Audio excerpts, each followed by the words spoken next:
بسم الله الرحمن الرحيم، والصلاة والسلام على سيدنا محمد وعلى آله وصحبه وسلم. أما بعد، السلام عليكم ورحمة الله وبركاته. دمان ولا لها بيتك كحرا وسلامية سلام كبعدي waxaan joogaa Qaahira oo ma aragtay sanad iyo xoogaa hadeer meeshaan deganahay. marka maanta caawa jidkaan socdaa magaalada sida u egtahay waa kana xaafadan waxa waaye xaafada ay Soomaalida u badan tahay dhinacaas qaasatan sarahaas dheer iyo wixii ka dambeeyaba Soomaalida waxay u degaan qeyr caadi.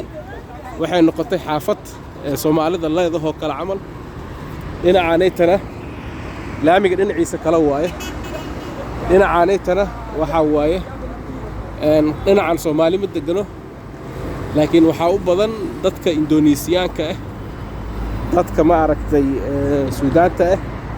Soomaalida waxay degan tahay bridge-kaas ka bacdi bridge-kaas dhaxbartanka laamiga maraayo dhinaciisa bidixeed. marka meeshaan waxa la yiraahdaa Caashir waaye. Masar waxay ku fiican tahay waxa ka mid ah wadanka waa wadan amni ah oo ma aragtay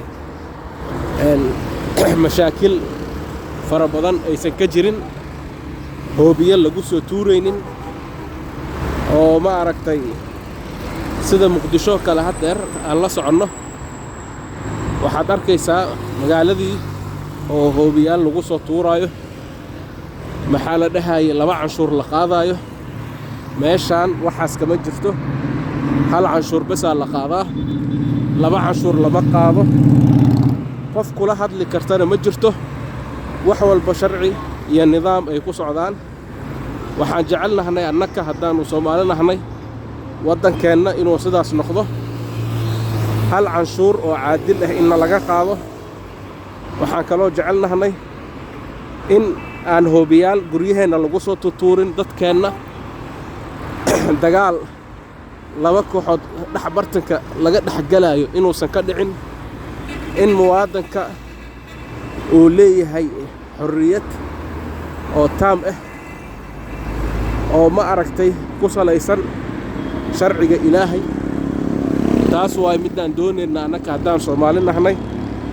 laakiin madaxdeenni Ilaahay khayr ha siiyo, waa u duceynaynaa har iyo habeen iyo maalin iyo subax in uu soo hanuuniyo oo labada canshuurna laga qaadayna laga dhaafo oo hal canshuurna looga dhigo.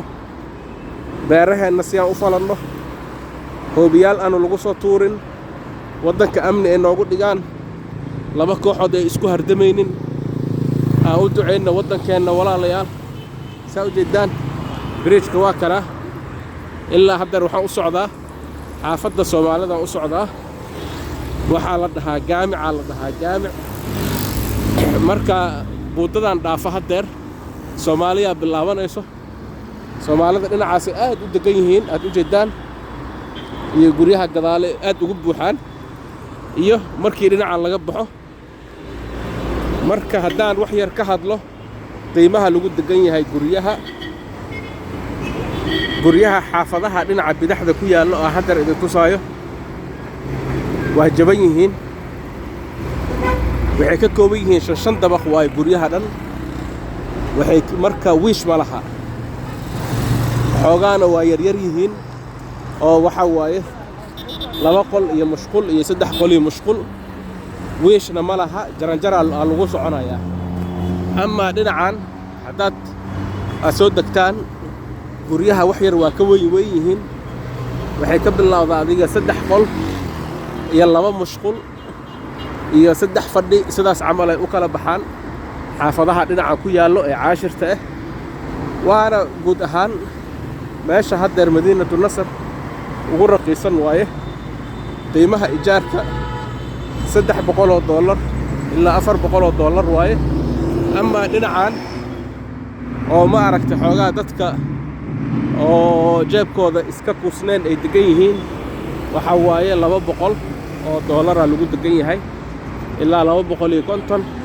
hadba waa sidaad ula gorgortantid meesha aad degan tahay ku xiran tahay iyo qofka maarsa ula gorgortantid mar walbana dabaqa sarreeyo oo wiishka lahayn waa ka jaban yahay ama dhinacan